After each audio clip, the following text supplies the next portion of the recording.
दोस्तों, यूं तो पूरी दुनिया में इंडियन आर्मी की मिसाल दी जाती है, लेकिन इसमें भी अलग अलग रेजिमेंट्स का अपना महत्व है, जिसमें सबसे ज्यादा गोरखा रेजिमेंट का जिक्र होता है।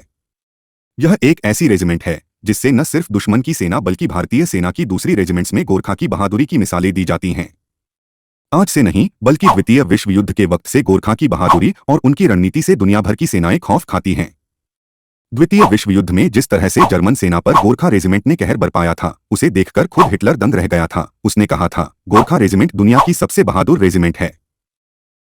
गोरखा रेजिमेंट के बारे में युद्ध के मैदान से लेकर आम जिंदगी में बहादुरी के किस्से सुनने को मिल जाएंगे।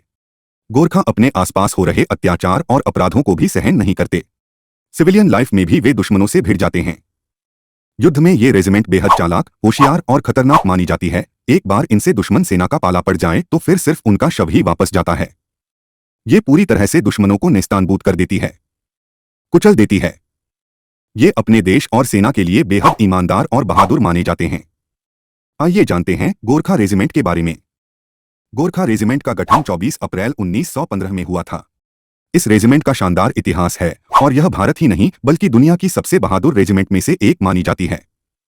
दरअसल गोरखा समुदाय के लोग हिमालय की पहाड़ियों, खासकर नेपाल और उसके आसपास के इलाकों में रहते हैं, लेकिन इन्हें आमतौर पर नेपाली ही माना जाता है। ये लोग बहुत ही बहादुर होते हैं। इनकी बहादुरी के किस्से इतिहास में मिलते हैं और पूरे गर्व के साथ सुनाए जाते हैं। भारत में कई जगह गोरखाओं को उनके निडर चरित्र को देखते हुए बहादुर कहकर भी बुलाया जाता है। भारतीय सेना के भूतपूर्व chief of staff general Sam Manekshaw तो कहते थे कि यदि कोई कहता है मुझे मौत से डर नहीं लगता, वह या तो झूठ बोल रहा है या इनके बारे में कहा जाता है गोरखा मरता नहीं, मारता है। गोरखा रेजिमेंट के गठन की कहानी भी बहुत दिलचस्प है। साल 1815 में जब ईस्ट इंडिया कंपनी का युद्ध नेपाल राजशाही से हुआ था, तब नेपाल को हार मिली थी, लेकिन नेपाल के गोरखा सैनिक बहादुरी से लड़े थे।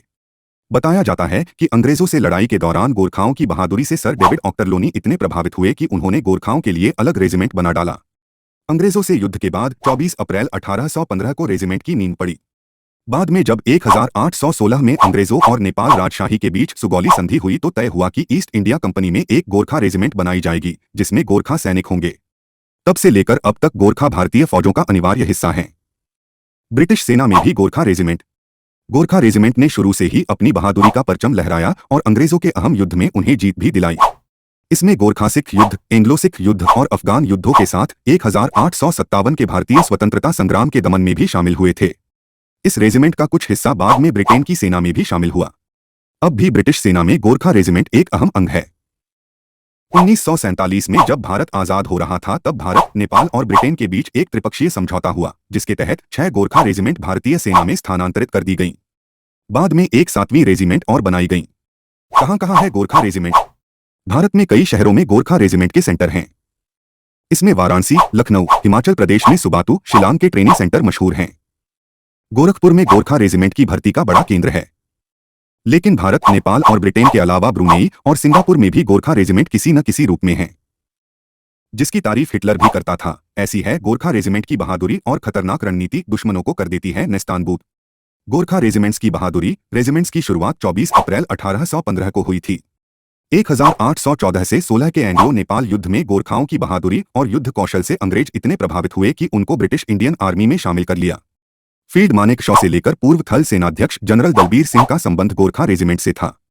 खुखरी गोरखा की पहचान खुखरी है, जो एक तरह का धारदार खंजर होता है। युद्ध के दौरान गोरखा दुश्मन का सिर काटने के लिए इस खुखरी का इस्तेमाल करते हैं। गोरखा सिपाही जब भी दुश्मन पर हमले के लिए आगे बढ़ते हैं तो उनकी जुबान पर यह नारा होता है, जय महाकाली, आयो गोरखाली, अकेला नहीं छोड़ते गोरखा। अपने जवानों को मुसीबत में फंसा छोड़कर आगे नहीं बढ़ते हैं। 2008 में अफगानिस्तान में गोरखा पर जब घात लगाकर हमला किया गया तो एक सिपाही युवराज राय बुरी तरह से घायल हो गया। दुश्मन गोलीबारी कर रहा था। उस दौरान भी कैप्टन गजेंद्र आंगदेम्बे और राइफलमैन धान गुरुंग एवं मंजू गुरुंग ने युवराज को अकेले नहीं छोड़ा। वे भारी गोलीबारी के बीच युवराज को ओपन ग्राउंड में लाए, जो वहां से करीब 325 फीट की दूरी पर था। जापान से लड़ाई की थी। 1945 में लक्ष्मण गुरुंग एक खंदक में तैनात थे। वहां 200 जापानी सैनिकों ने हमला कर दिया। एक ग्रेनेड उसके हाथ में फंट गया, जिससे उनकी अंगुलियां उड़ गईं और चेहरा एवं शरीर बुरी तरह से घायल हो गया। इसके बावजूद भी गुरुंग ने बाएं हाथ से राइफल चलाकर दुश्मन का सामना किया और दुश्मन के 31 सैनिकों को मार गिराया। गुरुंग ने जापानी सैनिकों को आगे बढ़ने नहीं दिया। बाद में गुरुंग को विक्टोरिया क्रॉस से सम्मानित किया गया। दीप प्रसाद पुन 2010 में अफगानिस्तान में सर्जेंट दीप प्रसाद पुन ने अकेले 30 तालिबानी लड़ाकों का सामना किया। तालिबानी लड़ाके ग्रेनेड्स और एक 47 से लेकर आए थे।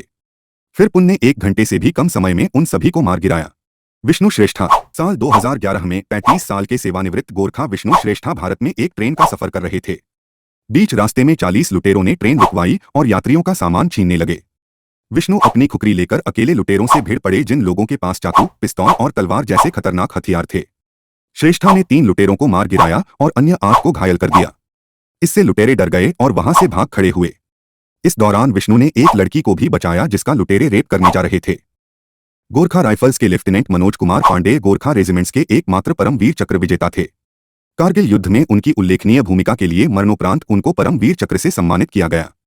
दोस्तों, वीडियो अच्छा लगा तो लाइक करते, चैनल को सब्सक्राइब जरूर करें। जय हिंद, वंदे मातरम, जय महाकाली आयो गोरखाली।